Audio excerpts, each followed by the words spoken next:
就先講下今日係個特別日子喎，Doctor你話俾我知係好特別日子喎，8月22日有啲咩咁特別啊？又冇公眾假期放，點解唔特別呢？香港人啊，本身比較少記嘅，其實好重要嘅。差唔多中國人嘅命運同香港命運都受呢個人物嘅影響。就鄧小平先生，今日咧就係佢110週年嘅誕辰，110週年。喺前日咧就喺四川咧就成立咗個鄧小平先生嘅專網啊，喺人民網搞嘅，大家可以剔上去睇，啲資料幾豐富。嗱，講人物咧就世間冇完人㗎嚇，即係冇完人之中咧都要講一啲點解我自己個人嘅本身咧都尊重呢個人物咧係有根據。因為如果再冇呢種人物出現咧，中國咧就一路繼續錯落去。咁咪你唔好講搞好事先啦，你將啲壞事唔好再繼續壞落去緊要。咁啊，等於已經做咗好事啦，唔繼續壞落去就等於好啦。起碼你點解我哋去睇一個嗱，即係我香港人咧睇個世情咧，我自己時間多啦，即係睇好多國家嘅近代史，中國嘅傳統嘅歷史嘅沉渣個渣嗰個沉積喺邊度？到你過去中國改朝換代嘅原因喺邊度？到近呢國民黨同共產黨嘅鬥爭個原因由邊度？咁你唔會話無啦啦有件事走出嚟㗎嘛？邊個做領導人都想好㗎。係啊。就算你梁振英好、曾蔭權好、董建華好，冇一個想去做領導人，想自己俾人歌功頌德㗎嘛？有冇啊？應該喺人性上都唔會嘛，係嘛？即係人都中意人嚟讚㗎，冇理由話自己搞啲衰嘢出嚟。但係好多時啊，越搞越禍喎。我喺最近喺北京講嘅就話鄧小平係春天嘅太陽，因為佢治天下，變咗佢牽涉佢個人嘅背景，因為佢祖上係做官嘅，佢爸爸咧係袍哥會嘅大當家喺四川。幫會。袍哥會。最好古老嘅幫會嚟㗎嘛，四川袍哥。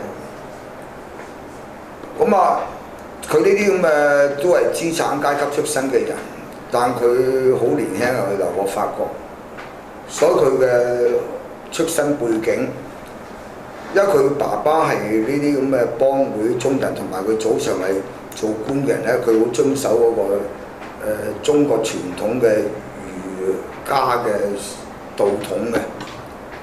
所以你就算你到小平家鄉，佢嘅故居咧，佢嗰個祭祖嘅地方咧，都有寫住天地君親師㗎嘛。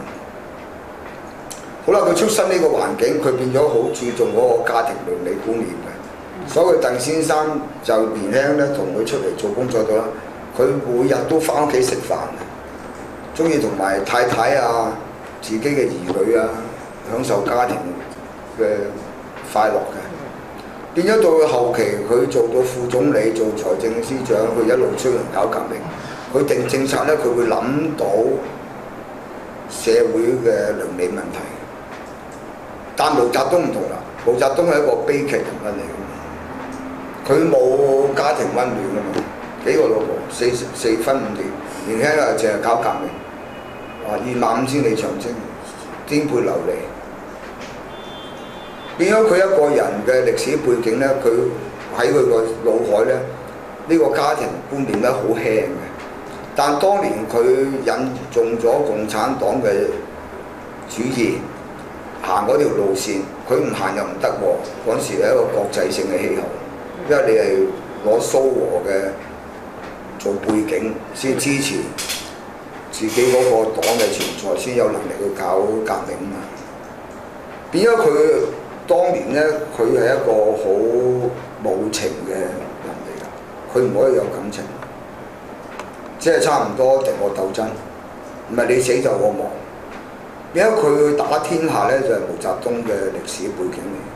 咁啊打天下咁無情咧，我哋咪當佢係一個，所以佢嗰陣時嘅東方紅太陽星，我哋就當佢一個紅太陽。佢紅太陽即係一個打天下嘅時間嘅作風，但係紅太陽咧，你企埋啲都死噶嘛，曬死你。係啊，所以佢好多戰友企得埋咧，就都死㗎。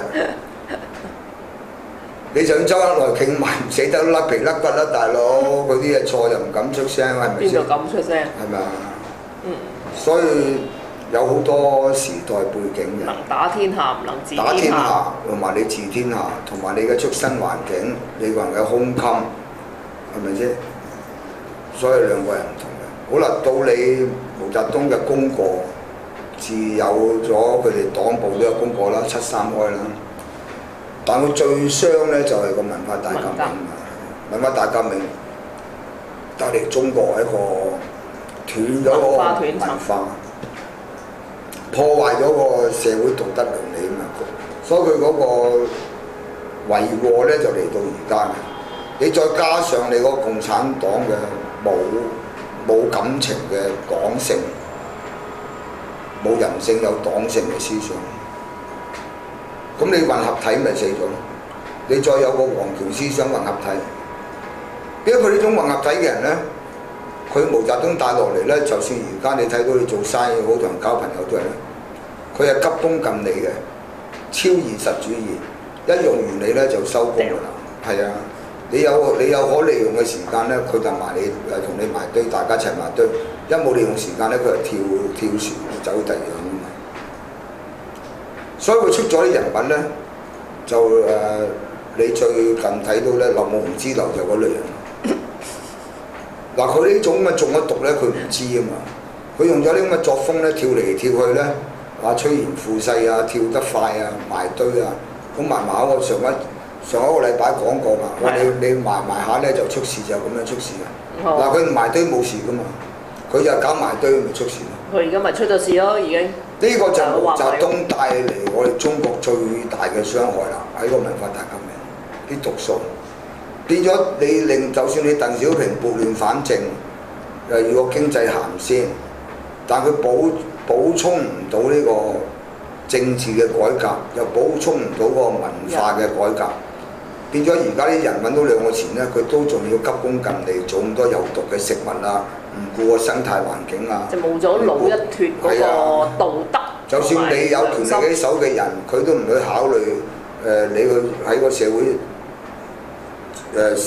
制定政策或者你執行政策嘅人咧，佢少咗人性啊嘛，佢趕盡殺絕㗎嘛，係嘛？佢仲要使還手揾啲外圍人嚟抄你個家，賣咗地都唔係好公道分翻俾你嘛。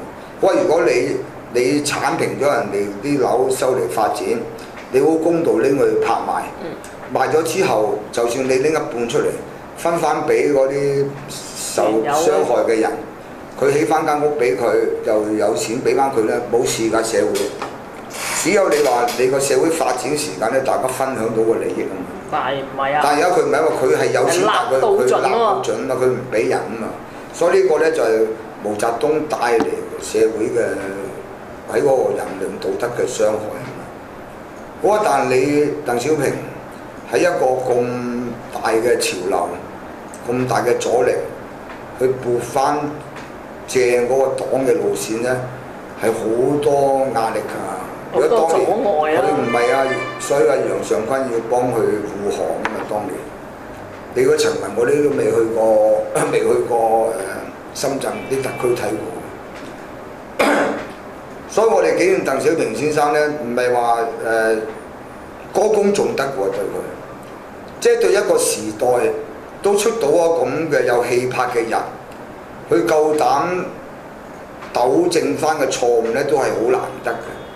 如果冇呢個人物出現，我哋香港都唔知點啦，係嘛？雞飛狗走啦，佢咪創過一國兩制，你連喺度拗爭取普選嘅機會你唔使拗都冇啊，都冇。你冇機會出聲。即係香港人自己又唔好作大，喺個中國共產黨呢個版圖，你香港喺個地圖一粒芝麻，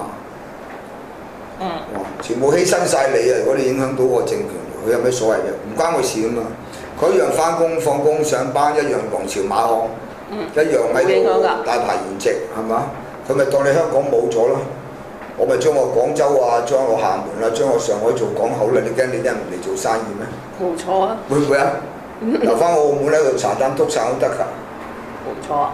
做政治家唔可以有感情睇嘢㗎。就是你共產黨嘅政治家，佢更加冇。佢自細出身都係訓練，都係唔可以有感情㗎。就算喺雍正時代啊，嗰啲王子都話啦，最無情嘅就帝王家㗎嘛，係咪啊？何況而家你共產黨思想更加無情啦！你列寧當年嘅演講啊，有慈悲心嘅人啊，就係佢嘅敵人嚟㗎嘛，係咪先？所以你普通人都唔明白共產黨嘅思想去到咁極端嘅時間，你能夠嗰個鄧小平，仲有啲家庭嘅倫理觀念嘅人，我哋都要尊重咯，都值得尊敬。佢力挽狂瀾㗎嘛，一個國家散晒，真係散晒。所以我哋知道佢紀念日咧，我哋今日都特別為紀念鄧小平先生，咁啊希望大家都要佢嘅精神。佢嘅精神咧有兩方面要學嘅。一個好聰明嘅人，佢唔同你講長篇大論，佢哋一樣嘢解放思想。佢睇到黨嘅毛病啦，所以佢堅持宣佈咧要啲黨員咧要解放思想。第二樣咧要實事求是，即係大家唔好面對困難，唔好話弄虛作假。我如果你執行鄧小平先生理念嘅人去處理香港問題，香港問題都唔使搞到今日絕晒啦。我啱啱想講。係啊，佢就唔得實事求是。就係而家全香港都好似冇乜邊啲人係真係實事求是嘅喎，吹水唔抹嘴嘅一大堆。但仲有一樣嘢，就係佢好強調要提出嘅，防右更加要防左。反而係防左。係啊，仲喺防左，防右就驚你顏色演變佢啦，或者影響個政權啦。但防左咧可以亡黨啊嘛。咁好啦，我問下你啲通識啦，咩叫左先？啲人成日講左派右派，咁咩叫左先？即係如果唔係鄧小平叫你防左，防邊啲先？咁咪不如都防翻去共產黨，因為就我哋所講嘅左派分子就係黨內喎，佢黨內防右更加要防左喎。唔係咯？唔係你知唔知？係咪啲咩叫左先？極端嘅點極端法先？共產主義嘅咧？唔係喎，你搞錯咗喎。佢係講思想上。你極端共產黨主義冇所謂，你當個理想㗎嘛。因為共產主義咧就最終目的咧連國家都冇嘅，佢係國際主義嚟嘅，真係天下大同嚇，連皇帝又冇，總統又冇，連國家都冇埋㗎嘛。但你做唔到㗎嘛。但佢而家佢都係奔向共產主義嘅路途中，而家都係發展中。不過但係佢喺黨內講你哋防右要防左，咁啊左係乜嘢先要諗清楚。即係黨入面嘅左，梗係啦，佢咪講俾民眾聽嘛，嗰啲説話講俾黨員聽嘛，咁黨員點樣驚嗰啲黨員咩左咧？係邊類咧？